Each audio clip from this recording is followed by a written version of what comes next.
반갑습니다. 오늘은 시편 97편 말씀을 함께 나눌게요. 1절 말씀은 제가 읽습니다.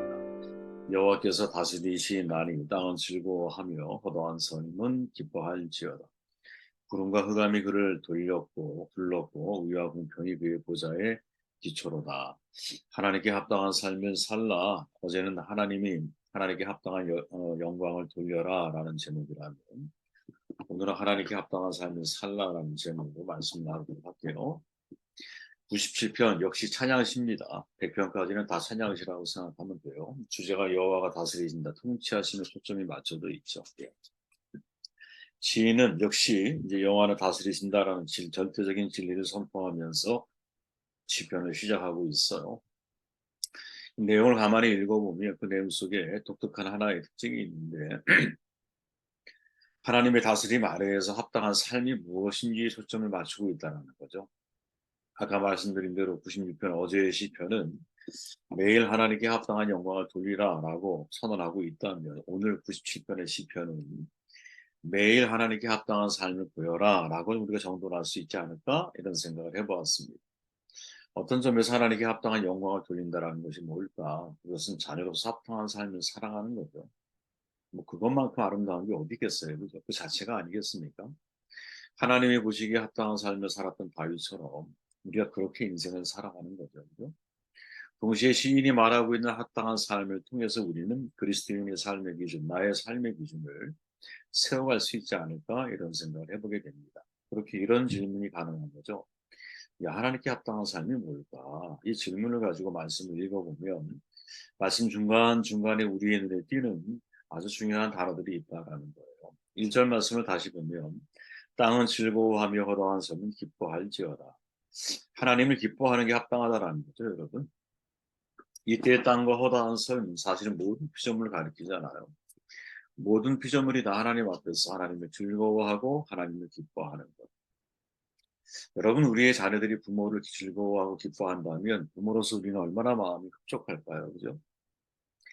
하나님의 통치, 의와 공평에 넘치는 통치잖아. 이 하나님의 통치에 대해서 불신하면 우리는 기뻐할 수가 없겠지만 하나님의 통치가 지금도 이루어지고 있고 지금도 성경의 말씀이 그대로 실현되어지고 있고 비록 나는 과정 중에서 모든 것을 합력하여 선을 이루시는 하나님의 그 끝을 보지 못한다 할지라도 하나님이 결국 의와 공평을 이루어 가실 거라고 하는 믿음을 가지고 있을 때 오늘 상황에 대해서 일희일비하지 않고 우리는 영혼의 기쁨과 즐거움을 유지해 나아갈 수 있는 거죠. 여러분 세상 저절로 흘러가는 것 같죠. 우리가 세상 볼 때 정말 악한 사람들이 더 잘 되는 것 같고 혼자 외롭게 정의를 지키는 건 오히려 손해보는 것 같지만 이 과연 손해보는 일일까? 아니죠. 손해보는 일이 아니죠. 정말 하나님의 의와 공평을 기초로 세상을 통치하고 계시기 때문인 거예요. 여러분 매년 보이지 않는 수많은 소행성이 지구 궤도를 통과하고 있잖아요. 만약에 여러분 지름이 한 2km 정도 되는 소행성이 충돌하면 지구는 6개월 동안 불바다가 된다 그래요. 모든 생물들은 자연히 다 죽겠죠. 예. 매년 지구가 엄청난 거리의 태양을 공전하면서도 사람이 만든 가장 정교한 시계보다 더 오차가 없다고 말을 하죠. 다 이게 하나님이 사실은 붙잡아주고 계시고 통치하고 계시기 때문이 아닐까. 만일 여러분 지구의 중력이 사라진다면 그때가 바로 지구의 종말이거든요. 저는 중력의 힘은 하나님의 힘이라고 생각을 해요. 하나님이 우리를 붙들고 계시기 때문에 그 안에서 투정도 부리기도 하고 그 안에서 그 힘이 평소에는 느끼지 못하니까. 하지만 중력이 없다면 지구 자체가 존재하지 않아. 마치 그런 거죠. 하나님이 계시지 않으면 우리가 삶 자체를 살아갈 수 없다는 사실을 느끼며 인생을 살아야 한다는 거죠. 여러분 지구의 자전 속도는 시속 1670km입니다. 서울에서 부산까지 11분에 도착할 수 있는 속도예요. 어마어마한 속도죠. 지구의 공론 속도는 여러분 시속 10만 7천 km예요. 음속의 87배에 해당하거든요.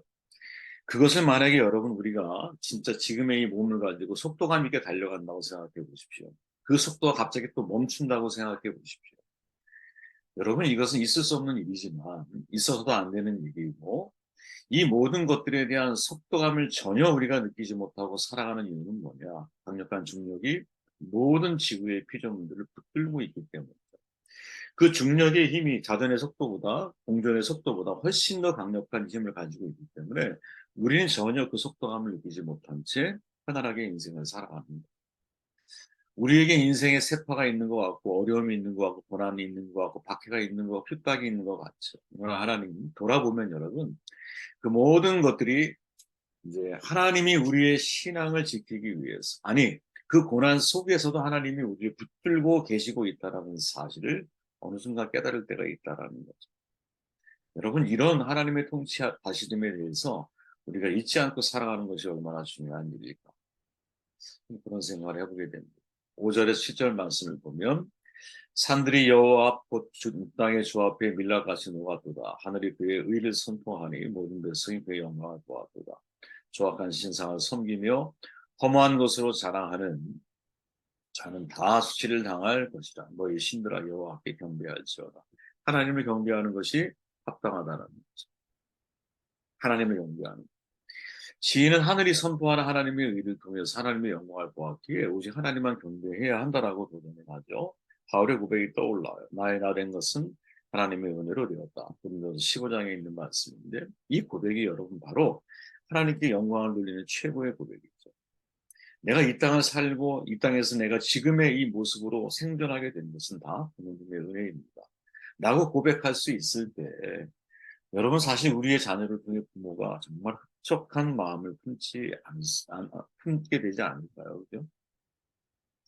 하나님의 심판이 여러분 불신자들에게 무서운 일이죠. 하지만 믿는 자에게는 기뻐할 일이죠. 왜? 정의가, 의가, 공평이 실현되어지는 순간이기 때문에 그 기쁨을 가지고 하나님을 높이는 삶을 내가 살아가야 하는 것이. 하나님은 하나님을 높이는 사람들을 정말 원하시잖아요. 예배를 위해서 수고했잖아요. 그죠? 그래서 우리는 지난 시간 말씀을 나누었지만 애굽에서 내가 구원받은 사람이란 사실을 깨닫는 사람만이 진짜 예배자로 설 수가 있는 거예요. 성도에게 가장 중요한 일이 뭘까? 하나님을 예배하는 거죠. 하나님을 기뻐하고 즐거워하는 교회의 가장 본질적인 사역이 뭘까? 예배의 사역이죠. 하나님께 노출을 시키는 거예요. 우리 성도님들과. 그 노출을 통해서 인생 전체가 거룩한 산제물로 하나님 앞에 드려질 수 있도록 즉 일상의 예배가 시작될 수 있도록 일상이 하나님 앞에 합당한 삶을 살아갈 수 있도록 그들에게 영적인 힘을 제공해 주는 역할을 바로 교회가 감당해야 하는 것이죠. 안방의 호랑이를 만들 것이 아니라 세상의 호랑이를 만들어야 되는 것이죠. 안방에서는 하나님의 은혜에 대한 깊은 흠뻑 젖는 시간들을 갖고 우리가 시간을 보낸다면 에너지를 충전하는 시간을 갖는다면 그 에너지를 가지고 세상에서 흩어진 교회에서 변화된 삶을 살아낼 수 있도록 도와주는 것. 이 모든 것들이 어디에서부터 예배로부터 시작이 된다는 사실을 우리는 믿고 있는 거죠. 그기에 하나님을 경배하는 것, 이게 진짜 그리스도인에게서 합당한 삶이 아닌가. 10절 말씀을 보면 여호와를 사랑하는 너희여 악을 미워하라. 하나님을 사랑하는 것이 합당한 거죠. 여러분 중요한 단어들을 잊으면 안 됩니다. 기뻐하라, 경배하라, 사랑하라. 너희는 하나님을 사랑하는 여호와를 사랑하는 너희여. 즉 지인은 하나님을 사랑하는 삶의 특징이 뭐라고 정돈을 하느냐? 악을 미워하는 것이다 이렇게 정돈을 하죠. 그렇죠, 여러분. 하나님을 사랑하게 되면 그 반대 개념인 사랑의 반대 개념인 악을 미워해야 하는 거죠. 중요한 게 뭐냐 여기서 악인을 미워하라고 하지 않고 그보다 더 큰 의미, 포괄적인 의미로서 악을 미워하라라고 말한다. 악을 미워하지 않으면 하나님을 사랑하는 것은 무엇이든 미선이죠. 그죠? 가만히 생각해보면 그래요. 우리가 악을 미워하지 않으면서 내가 하나님을 사랑한다? 그건 모순이고 위선인 거죠. 거짓을 미워하지 않고 내가 하나님을 사랑한다? 그건 위선이죠. 그죠? 철저하게. 시인은 악을 미워하면 하나님의 성도의 육신이 아닌 영혼을 보존해서 악인의 손에서 건져주신다라고 그 뒷구절에 이어서 우리에게 이야기를 전해주고 있지. 악을 미워한다라는 것, 이거 정말 중요한 일이에요, 여러분. 지난주에 우리가 에베소 교회에 대해서 말씀을 나누었잖아요. 일곱 교회의 특징이 있다고 그랬죠. 그 모두가 다 이기는 자라고 하는 단어를 사용을 해요. 다시 말하면 요한계시록의 일곱 교회가 주는 매우 중요한 교회의 내공이 뭐냐? 그건 이기는 힘인 거죠. 승리하는 힘. 주님께서 세상을 승리하셨기 때문에 우리가 세상을 승리하며 살아간다. 우리는 성공을 위해 살아가는 게 아니라 인생을 승리하기 위해서 살아가는 사람들이에요. 근데 에베소 교회의 문제가 무엇이었느냐? 감성에 메마른 진리 수호를 그들은 하고 있다라는 거지. 건조한 논쟁으로 연결되어지면서 형제 사랑에 식어가는 거예요. 그죠? 이 되게 사실은 무서운 이야기거든요. 간디가 그렇게 말하잖아요, 여러분. 나는 사람들을 사랑하라고 말하면서 사랑하지 않는다라고 사람들을 미워하고 있는 그리스도인들이 싫다. 여러분, 이거 되게 중요한 메시지를 담고 있는 거잖아요. 그죠? 우리는 니골라당의 행위를 미워하는 거 정말 잘하는 거예요. 에베소 교회가 그렇게 했죠. 그러나 그 사람들을 미워하는 것은 잘못입니다.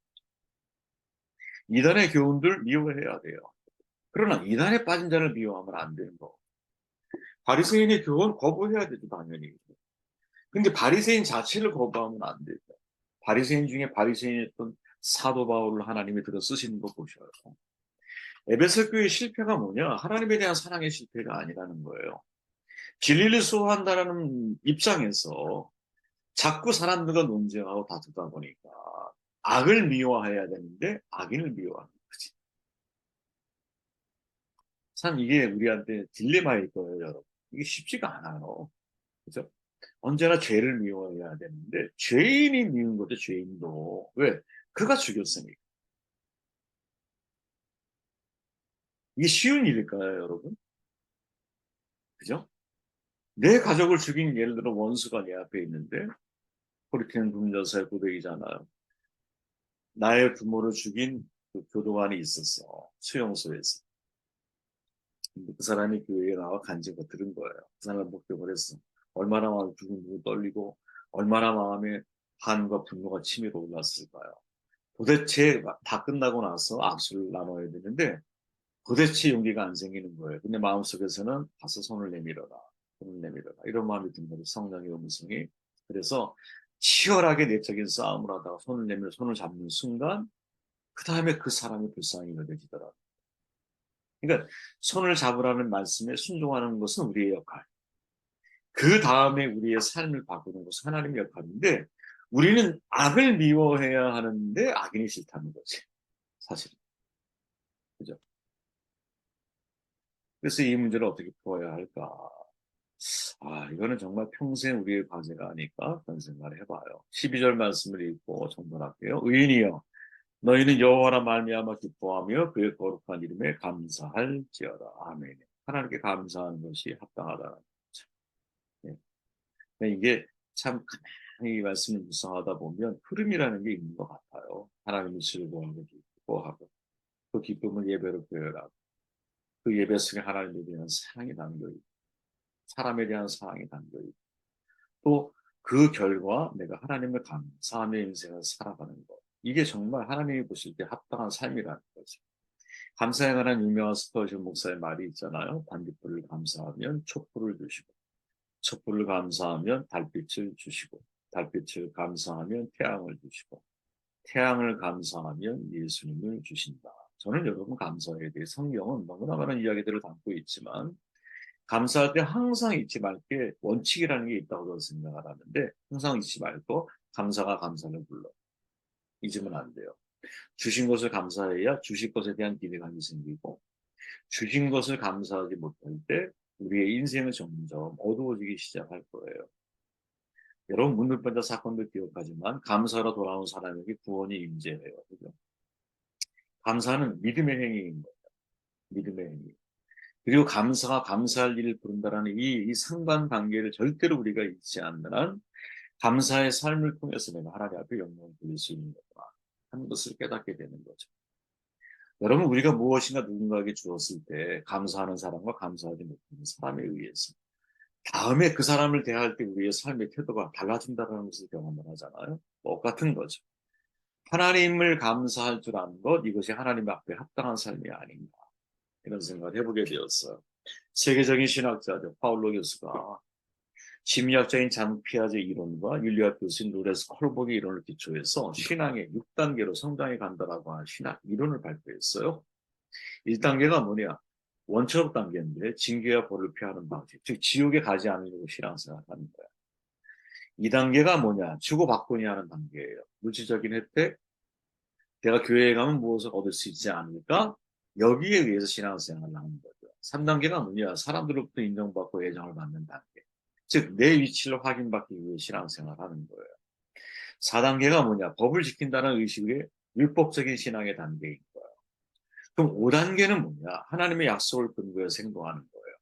그러니까 내가 하나님과의 약속, 말씀 속에서 내 인생을 살아가는 훈련을 하는 거야. 그럼 마지막 6단계는 뭐냐? 내가 하나님을 사랑하기 때문에, 또 사랑을 알기 때문에 양심에 따라 행동하는 이상적인 단계로 발전해 가는 것이죠. 그런데 이 파울로 교수가 거의 교회의 많은 사람들을 리서치를 쭉 해봤더니 대부분의 많은 성도들이 1단계에서 4단계에 머물러 있다. 이렇게 말해요. 이해되시죠? 거의 율법적인 신앙의 단계. 이게 좀 그나마 좀 훌륭한 사람인 거야. 이런 사람들이. 그런데 하나님과의 계약 관계, 언약 관계 속에 들어가거나 희생적인 사랑에 대해서 내 마음속에 정말 그 은혜에 대한 감격이 있기 때문에 양심의 행동을 따라서, 양심을 따라 내가 인생을 살아가는 이런 신앙의 단계에 대해서는 사람들이 관심이 없다라는. 우리 자신을 돌아봐야 한다는 생각을 해봤어요. 정말 하나님 앞에 합당한 삶이 뭘까요? 자녀를 낳는데 자녀가 부모에 대해서 여러분 하라 하지 말라. 즉 율법적인 신앙의 단계, 그게 그나마 4단계인데 그 단계에 머물러 있다면 부모가 얼마나 가슴에 아플까. 적어도 내가 하나님과 유기적인 관계 속에서 하나님을 인격적으로 만난 사람이라면 우리의 마음속에는 말씀에 대한 행동의 단계가 사실은 가장 우리의 저변에 깔려있는 삶의 태도가 되어야 될 것이고, 한 단계 더 나아간다면 그리 아니하실지라도, 참 좋아하는 표현인데 왜 그리 아니하실지라도이냐. 여러분, 그리 아니할지라는 말은 전제가 있잖아요. 중요한 전제. 그게 뭐예요? 지금까지 하나님이 내게 베풀어 주신 은혜만으로도 감사하다라는. 예? 이해가 되시죠, 여러분? 그리 아니하실지라도라고 하는 이 말 앞에는 앞에 게 전제인 거예요. 앞에 게. 하나님이 이미 나에게 너무나 많은 은혜를 주셨습니다에 대한 감사의 마음이 그 사람의 내면을 지배하고 있는 거죠. 그러니까 그렇게 하지 않아도 하나님을 부인할 수 없습니다. 이게 폴리카베의 신앙 고백 아니에요. 86년 동안 하나님이 나를 지켜주셨는데 내가 어떻게 하나님을 배신해? 이 말이잖아요. 이 자리에 우리가 설 수 있을 때 진짜 하나님 앞에 합당한 삶을 내가 살아가고 있는 것이 아니에요. 유한하듯 심으로 내가 이것들 분말이듯 사랑하는다. 여기서 이것들 지난주에 나눴죠. 지금 잡아온 물고기 된 거야. 그죠? 내 손에 쥐고 있는 것보다 주님을 더 사랑하는 우리. 이게 진짜 하나님 앞에 합당한 삶이 아니다. 내가 나를 사랑하느냐 현재형 질문이에요. 다시 말하면 과거 내가 어떻게 인생을 살아왔든지 간에 그거는 지금 내가 하나님 앞에서 2차적인 문제야.